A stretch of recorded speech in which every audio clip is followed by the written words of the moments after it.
Black Panther's solo big screen debut came with an empowering message, a meticulously crafted origin story, and not a whole lot of fan-friendly Easter eggs. Wakanda is pretty isolated from the rest of the Marvel world in every sense, but there were still a few details in Black Panther you may have picked up on, if you're a true fan. Spoilers ahead. Oakland Origins. While a disproportionate amount of the events within both the MCU and Marvel Comics takes place in and around New York City, Black Panther switches things up a bit and brings audiences to Oakland, California during the 1990s.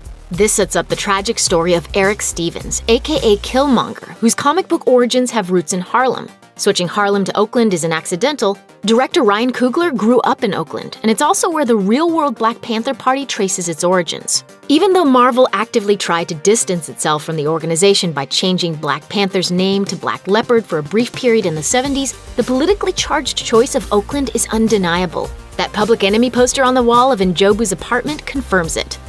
Like T'Chaka, like Sun. Despite having limited screen time in both Civil War and Black Panther, T'Challa's father, T'Chaka, has a huge influence in the MCU. In both films, he's played by award-winning veteran actor John Kani, except when he shows up in the 1990s at Njobu's apartment. Rather than digitally de-age the elder actor and end up with a distracting Superman's mustache experience, Marvel hired John Kani's actual son, Atandwa Kani, to play T'Chaka as a young man. The younger actor strikes a pretty close image to his dad, so the casting choice was obvious. Many masks. How do you fit the very important character of Man-Ape into a movie without relying on all the problematic racial baggage that comes with him? For starters, you don't call him Man-Ape, but use his given name, M'Baku. And then you give him a primate mask anyhow, just in case no one made the connection between him and the iconic comic character.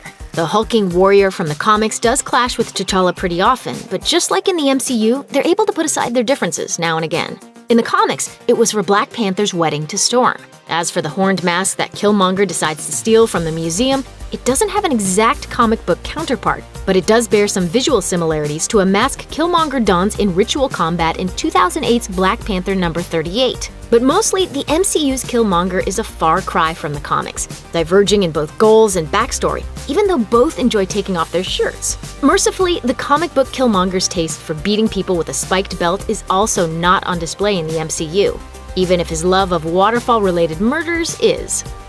Remember Vine? While shouting a reference to a meme isn't exactly a small detail, here's a hint for anyone not neck-deep in social media. When Shuri questions T'Challa's choice of footwear by shouting, "What are those?" it's a reference to the very dankest of memes. Question for you.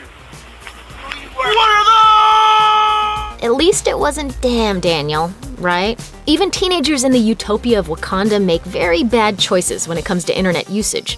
Bonus shoe joke points go to dropping a reference to Back to the Future 2's iconic self-lacing shoes, even though Shuri's version of the sneakers gets a serious upgrade. Neck tech.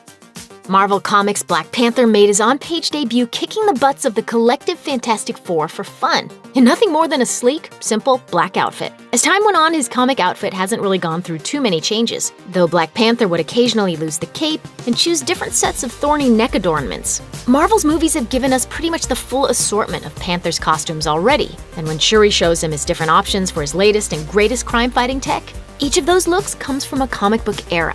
Tech and magic from the comics also includes those Kimoyo bead bracelets, which can make phone calls, stabilize deadly wounds, and presumably stream entire seasons of Golden Girls without buffering. The heart-shaped herb also hails from the comics, as well as the ancestral plane to which it sends those who consume it. The circus is in town. Just how many outsiders do get into Wakanda? Klaue claims that he's the only non-Wakandan to have ever seen the country, but that's not quite true. He's clearly unaware of Marvel's Avengers Infinity War Prelude No. 1, which shows Shuri slowly repairing the one-armed Bucky, both mentally and physically. It won't be long before he gets a replacement arm fresh from Wakanda and gets back into fighting shape by the time Thanos arrives. The role that Wakanda plays in the battle against the Mad Titan remains to be seen, but if Infinity War's trailers are any evidence, it's going to be a big one.